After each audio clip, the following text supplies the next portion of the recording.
Welcome students.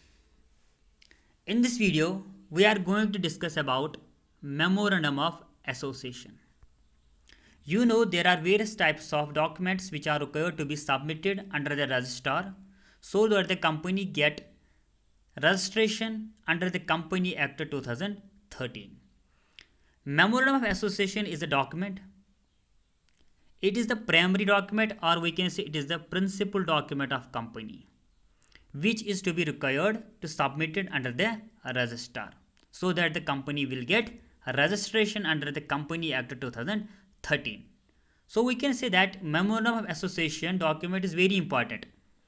Without it, a company is not able to get the registration under the Company Act 2013. Memorandum of association has been described as charter of company, or we can say it is a constitution of company, which contains powers and objectives of the company. बात को समझना. Memorandum of association is the primary document of company, which it has been described as the charter of company. It is the constitution of the company which contains powers and objectives of the company. All the powers and objectives are mentioned in the memorandum of association.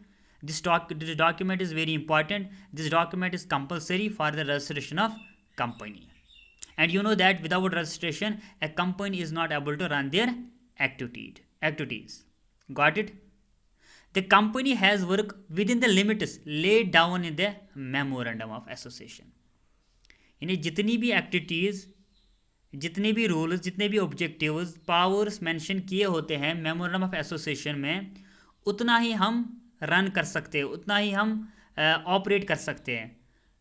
So that we can say the company has to work within the limits lay down in the memorandum.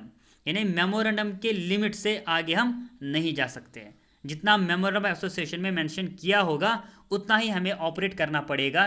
किस में? Company में. जैसे we have a constitution of our company, तो हमें company जो हमारे जो we have constitution of a country, तो कंट्री का जो कॉन्स्टिट्यूशन है इसमें बहुत सारे लॉज हैं. उन लॉज को हमें क्या करना पड़ता है? फॉलो करना पड़ता है. तो हम उन लिमिट्स को क्रॉस नहीं कर सकते जो लिमिट्स किस में होंगे? कॉन्स्टिट्यूशन ऑफ इंडिया में. सेम हियर, जो हमारा कॉन्स्टिट्यूशन ऑफ कंपनी है जिसको हम बोलते हैं मेमोरेंडम ऑफ एसोसिएशन, इसमें जितने भी लिमिट्स होंगे उतना ही हम ऑपरेट कर सकते हैं, उसके आगे हम नहीं जा सकते हैं. Got it? So it is the main document of the company. It is the principal document of the company. It is the primary document which is to be submitted under the Company Act so that the company will get a registration. Got it?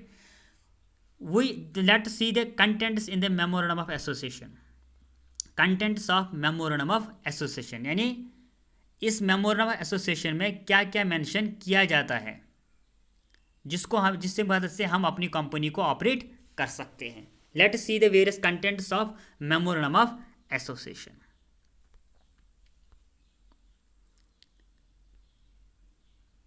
The first content, या we can say the first clause और we can say the first content in memorandum of association is name clause.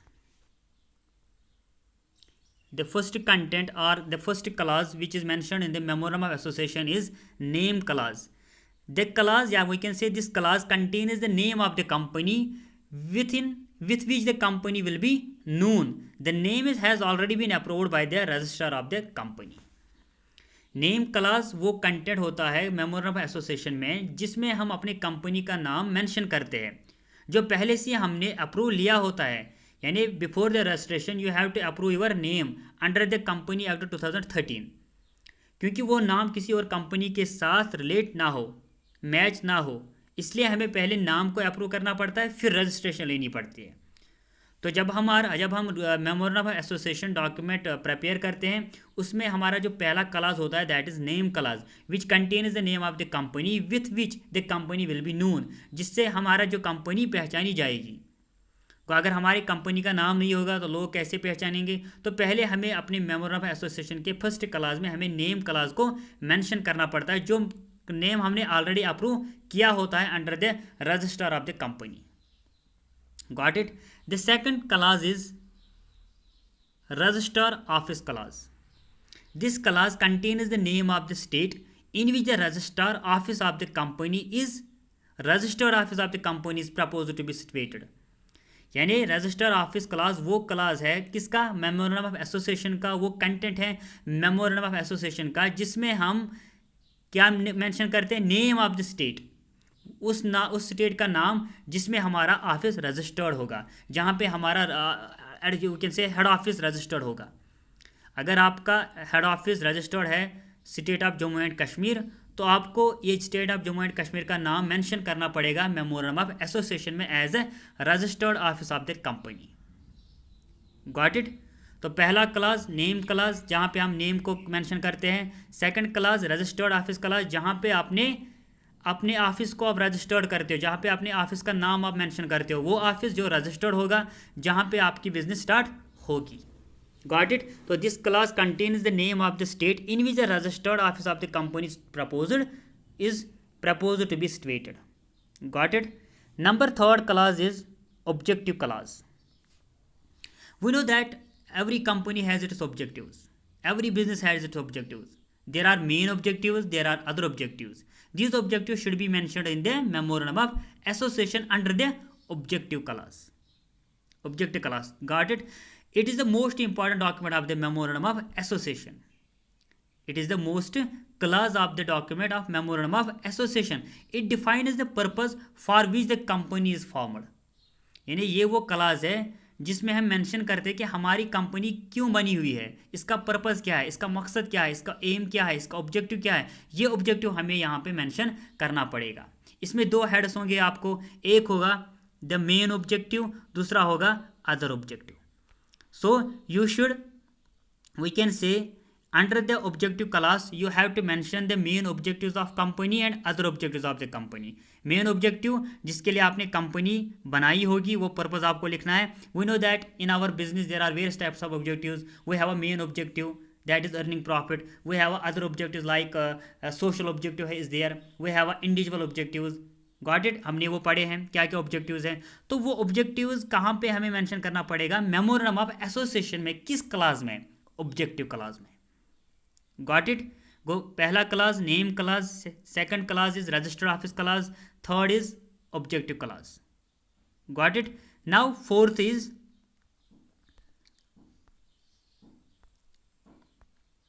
liability clause. The another clause under the memorandum of association is liability clause. You know that every business organization has a liability. There are two types of liabilities, one is limited, another is unlimited.